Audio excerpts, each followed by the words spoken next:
almost looks like he's enjoying himself. This is the day when Oskar Lafontaine told his party that he doesn't want to lead it anymore, after May at least.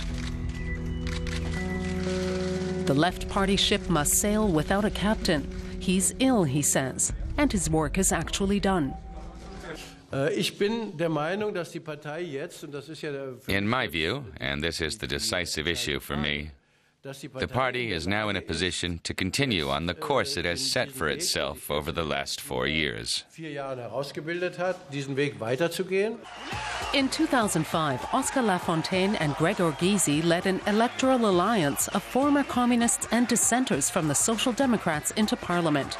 It was a triumph for someone who'd been politically written off and the renaissance of a political style viewed as passé in Germany. This day sends out a signal. The left wing again has a chance in Germany. Seizing this chance, this unlikely alliance of West German leftists and East German post-communists fused into a party. Lafontaine was the leader that united them, a widely respected figure seen as the only guarantee of survival. I have to admit, without Oskar Lafontaine, it's highly likely, if not definitely the case, that the Left Party would not have existed. In other words, without Lafontaine's quarrel with Gerhard Schröder. Together, these two men led the SPD to election victory in 1998. Schröder became Chancellor, SPD Chairman Lafontaine Finance Minister.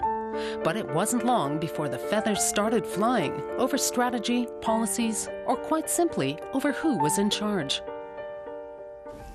Oskar Lafontaine informed me of his decision to resign from the post of Federal Finance Minister this afternoon. And he has, at the same time, stepped down from his post of Chairman of the SPD. In the days that followed, Lafontaine maintained a silent, withdrawn presence.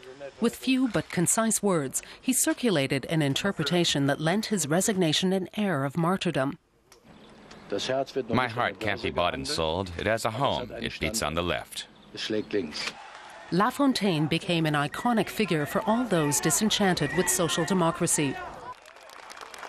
He cleverly maneuvered himself to the forefront of protests against the government's social reforms and became the opposition personified. If you're going to demand victims, first aim for those who are doing well, who have large assets and high incomes, and don't always go for the pensioners, the unemployed, and those on benefits. Today, the Left Party is well established in the Bundestag and now throws its very own smart receptions. Behind the scenes, however, MPs are already locked in bitter disputes over strategy, policy, and who is in charge. Since Oskar Lafontaine left the stage, there's no mistaking the fear that grips the party. What we need are politicians who want unity. I don't want any more people trying to prove to me that this group's interests are more important than that group's. That can't be the gauge of the leadership of our party. A whole troop of people are now set to replace Lafontaine. 2 chairmans, 2 party managers, and many other newly created posts are now being presented. Instead of Lafontaine, now there will be a collective charge into the spotlight. If we've got doubled up posts everywhere, then good coordination will of course be paramount and a big challenge. On the other hand, it gives us considerably greater options for public appearances, simply because there are more of us. We can be present in a wide variety of contexts. I see great potential in that. The Left Party won't necessarily weaken if it really does adhere to the strategic positions set down by Oskar Lafontaine and doesn't diverge from those. I've just been formulating these basic positions again, and we'll uphold them.